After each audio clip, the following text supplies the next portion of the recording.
योगी जी कर दो खत्म उर्दू को कर दो एकदम से खत्म। उर्दू वाले लोग को तो आप उर्दू का चूड़ी टाइट कर दो। उर्दू का ही जो है 20 जो है ना, 20 वाला लोग जो है वो खबीस होता है। 20 वाला लोग खबीस, ये लोग भी खबीस बोलता है। शेख जैसे मोदी जी जो लल्लो चप्पो कर रहे हैं वो खबीस खबीस बोलता है। तो कर दो खत्म भाई साहब। आज हम 3 टॉपिक पे बात करेंगे। एक तो हमने महाराज जी जो योगी जी जो ही बोले हैं, उर्दू वाला जो बयान दिए हैं विधानसभा में, एक तो इस पे बोलेंगे कि उर्दू को जो है, और दूसरा वो अमेरिका से जो जंजीर में हथकड़ी में बंद के जो आ रहा ना, 332 लोग आ गए अब तक। और उन 332 लोग में हमारे योगी जी के महाराज जी वाले रामराज वाले यूपी से भी 7 लोग हैं। तो हम इस पर ही बात करेंगे कि जब यूपी में रामराज आ गए हैं, रोजगार का कोई कमी भी नहीं है, तो फिर ही अमेरिका काहे गए थे यूपी का जो ये 7 लोग हैं। पर सबसे पहले हमने महाराज जी जो विधानसभा में बोले हैं कि उर्दू पढ़ा के मौलवी बनाना चाह रहे हो, कठमुल्ला बनाना चाह रहे हो उर्दू पढ़ा के। अध्यक्ष महोदय, सुरक्षा नहीं करनी प्रदेश की, सुरक्षा करनी है, इसलिए उर्दू को अपने बच्चों को ये लोग पढ़ाएंगे इंग्लिश स्कूलों में, और दूसरे के बच्चे के लिए अगर वो सुविधा सरकार देना चाहते हो, कहते नहीं उर्दू पढ़ाओ इसको, यानी उसको मौलवी बनाना चाहते हैं, कठपुल्ला पर की ओर इसको ले जाना चाहते हैं। ये नहीं चल सकता। क्या गलत बोल रहे हैं महाराज जी हमरे योगी जी। भाई महाराज हमरे योगी जी को पता होंगे कि कहाँ पे पढ़ के धार्मिक कट्टर बन जाते हैं, कठमुल्ला बन जाते हैं। भाई जब कोई आदमी मैथ से BSc करने के बाद भी बाबा जी बन सकता है, महंत बन सकता है किसी मंदिर का, तो भाई उर्दू पढ़ के तो बन ही सकता है। फिर काहे नहीं बन सकता? अपने एक्सपीरियंस से बोल रहे होंगे भाई साहब। महाराज जी मैथ्स में BSc करने के बाद भी, भाई साहब मैथ्स में BSc करने के बावजूद बाबा जी बन गए, महंत बन गए, जैसे मौलवी बनते हैं मस्जिद के, है नी? तो पता होंगे, अपने एक्सपीरियंस से बोल रहे हैं, वैसे ही थोड़ी बोल रहे हैं। ये जो फालतू में चैलेंज कर रहा है हमारे महाराज जी को, सब जो लिब्रांडू, ये सब लोग देख रहे हैं भाई साहब कैसा चैलेंज दे रहा हमारे योगी जी को कि बिना उर्दू का वर्ड यूज किए, बिना फारसी का वर्ड यूज किए, एक लाइन बोल के दिखाओ। एक लाइन तो बोल के दिखाओ। चैलेंज कर रहे हैं हमारे योगी जी को। हाँ अभी नहीं बोल सकते, अब क्या हो गया, अभी नहीं बोल सकते, पर भाई साहब कोशिश तो कर रहे होंगे, प्रैक्टिस कर रहे होंगे।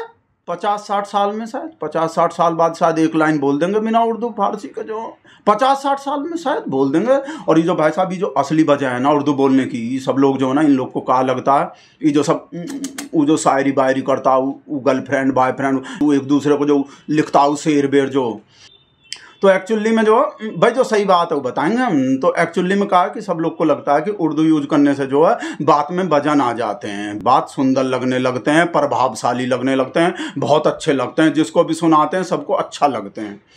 अब देखो एग्जाम्पल के लिए हम आपको एक लाइन बोल के दिखा रहे हैं, एग्जाम्पल के लिए, कि तुम्हारे अभाव में जीवन व्यतीत करना हमरे लिए अत्यंत दुष्कर कार्य है। ये कैसा लगे सुनने में? अब इसी को उर्दू में बोल के देखो, तुम्हारे बिना जिंदगी गुजारना बहुत मुश्किल है। बढ़िया से लग गए ना, है नहीं? अब हिंदी में भाई साहब कोई अपने गर्लफ्रेंड को ऐसा बात बोलने लगा कि तुम्हारे बाप में जीवन व्यतीत करना अत्यंत दुष्कर कार्य है, भाई साहब गर्लफ्रेंड छोड़ के भाग जाएंगे। ऐसा लाइन सुनकर भाई साहब डर जाएंगे, कहाँ बोल रहा है आदमी। और तुम्हारे बिना जिंदगी गुजारना बहुत मुश्किल है जान, ऐसा बोलते ही भाई साहब इम्प्रेस हो जाएंगे, रोने लगेंगे गर्लफ्रेंड जो। तो ये बात तो है, थोड़ा वो शायरी से लगते हैं, उर्दू में बोलते हैं तो बात थोड़ा वैसा लगते हैं। तो इस वजह से ही शायद इस वजह से ही सब लोग उर्दू बोलता है। पर भाई साहब हम बता रहे हैं भाई साहब जरूरत नहीं है उर्दू बोलने का बिल्कुल भी। हम भी पूरा कोशिश करेंगे भाई साहब, कसम खा, अपने शेर का कसम खा के बोल रहे हैं, पूरा कोशिश करेंगे उर्दू का एक भी वर्ड यूज नहीं करें, एक भी वर्ड यूज नहीं करें। हम भी पूरा कोशिश करेंगे। क्या जरूरत है भाई साहब उर्दू बोल, ये जरूरत भी शायद उर्दू का ही वर्ड है जो हमारे मुंह से निकल गए, पर हम कोशिश करेंगे, जैसे हमने महाराज जी भी कोशिश करेंगे बोलने का। हमरे योगी जी जो 50-60 साल बाद जो एक लाइन बोल देंगे भाई साहब। अभी तो जब विधानसभा में कुछ बोलना होता है, अपने बात में वजन रखना होता है, तो उर्दू का शायरी बोलते हैं भाई साहब, उर्दू में ही शेर बोलते हैं जो हमको अच्छा भी नहीं लगते। एक शायर की एक बात याद आती है कि बड़ा हसीन है उनकी जवान का जादू, लगा के आग बहारों की बात करते हैं, जिन्होंने रात में बेखौफ बस्तियां लूटी, वही नसीब के मारों की बात करते हैं। और हमरा शेर भी देखे नहीं भाई साहब, हमरा शेर भी शेर ही बोलता है पार्लियामेंट में, जब अपने बात को जो थोड़ा वैसे दिखाने होते हैं जो हमको बिल्कुल भी अच्छा नहीं लगते। डूबने वाले को तिनके का सहारा ही बहुत, दिल बहल जाए फकत इतना इशारा ही बहुत, इतने पर भी आसमां वाला गिरा दे बिजलियां, कोई बतला दे जरा ये डूबता फिर क्या करे। और एक बार नहीं भाई साहब, हमरा शेर जो शेर बोलता है ना भाई साहब, बार बार बोल चुका है भाई साहब, कई बार बोल चुका, कई मौका पे बोल चुका है। मौका गालिब ने बहुत बड़ी से मजेदार बात कही। ताउम्र गालिब यह भूल करता रहा, ताउम्र गालिब यह भूल करता रहा, धूल चेहरे पर थी आईना साफ करता रहा। और तो और भाई साहब, हमरे शेर का हेल्प करने वाले राजीव कुमार केंद्रीय चुनाव आयुक्त, वो भी भाई साहब उर्दू में ही शेर मारते हैं। जब भी शेर को मारते हैं ना, उर्दू में ही मारते हैं भाई साहब, उर्दू से। अधूरी हसरतों का इल्जाम हर बार हम पे लगाना ठीक नहीं। वफा खुद से नहीं होती, खता ईवीएम की कहते हो। पर हम आपको एक बात और बता रहे हैं, हमरे योगी जी को जो उर्दू से दिक्कत हो रहा है भाई साहब, वो इस वजह से भी हो रहा होगा कि वो जो सब आज़ादी भाई साहब, भगत सिंह से लेकर राम प्रसाद बिस्मिल तक लेकर भाई साहब सब वो सब जो भाई साहब उर्दू ही लिखता पढ़ता था, वो सब जो, और उर्दू पढ़ने लिखने वाला जो आज़ादी दिलवा दिया देश को। अंग्रेज के खिलाफ लड़के वो अंग्रेजी उर्दू वाला जो सब आज़ादी दिलवा दिया भाई साहब। 1947 वाला, 2014 वाला तो हम मिले भाई साहब। तो हमरे योगी जी को अच्छा लगेंगे ये बात, जो भाई साहब जिनसे 60 रुपया पेंशन बंधवाए थे, 60 रुपया महीना अपना पेंशन बंधवाए थे, जो अपना माई बाप हैं भाई साहब, अंग्रेज जो हैं, उनसे भाई साहब, उनसे लड़के भाई साहब, उनके खिलाफ लड़ाई करके, जो उनके खिलाफ लड़के, उनके खिलाफ असहयोग आंदोलन, भारत छोड़ो, ई छोड़ो, वो छोड़ो, बम मारो, ये सब करो, अपना कुर्बानी दे के वो सब भाई साहब ही उर्दू पढ़ने लिखने वाला जो आज़ादी दिलवा दिया देश को।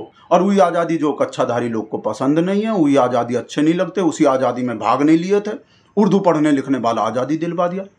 तो उर्दू अच्छे लगेंगे कोई हमरे महाराज जी को, हमरे योगी जी को? तो इस वजह से ही तो बोल रहे हैं, उर्दू पढ़ा के मौलवी बनाओगे, कठमुल्ला बनाओगे। एक बार और सुन लो, एक बार और देख लो। और दूसरे के बच्चे के लिए अगर वो सुविधा सरकार देना चाहते हो, कहते नहीं उर्दू पढ़ाओ इसको, यानी उसको मौलवी बनाना चाहते हैं, कठमुल्ला बन के और देश को ले जाना चाहते हैं। भाई साहब उर्दू में शायरी बायरी करके, उर्दू बोल के जो भाई साहब इम्प्रेस कर देता है लड़की बड़की लोग को भाई साहब, लब जिहाद हो जाते हैं, प्यार मोहब्बत हो जाते हैं उर्दू के वजह से ही।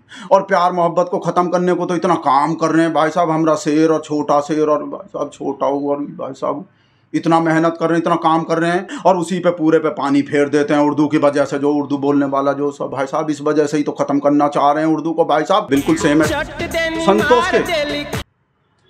हेलो, हाँ पहुंच गए तुम कुंभ, लगा लिया डुबकी? का वापस भेज रहे हैं? का है पुण्य नहीं कमाना का तुमको? 144 साल में आए हैं कुंभ, वापस मत आना और देशद्रोही और बन जाओगे। वो बाबा जी हमरे बागेश्वर वाले नहीं बोले देशद्रोही बन जाओगे जो डुबकी नहीं लगाएगा? तो डुबकी लगाए बिना। अच्छा, बहुत दुर्गति हो रहे हैं, 2 दिन से जाम में ही फंसे हुए हो। शकुंतला बुआ 20 किलोमीटर पैदल चलने के वजह से चक्कर खा के गिर गए। गिर गए पर संतोष इतना तो सहन करना ही पड़ेंगे अपने धर्म के लिए, सनातन के रक्षा के लिए इतना। और देखे नहीं वैसे भी कितने साल बाद पड़ेंगे संजोग जो 144। अरे हम काहे नहीं गए? वो नहीं, इस वजह से नहीं कि हम पे पैसा नहीं है, वो हमको जाम बाम से नहीं डरे, या वो 15-20 किलोमीटर पैदल चलना पड़ेंगे उससे नहीं डरे। वो हमको तो एक काम पड़ गए थे, ललिता एक काम बता दिए थे, रिश्ते ऐसा बोल के फोन काट दिए संतोष।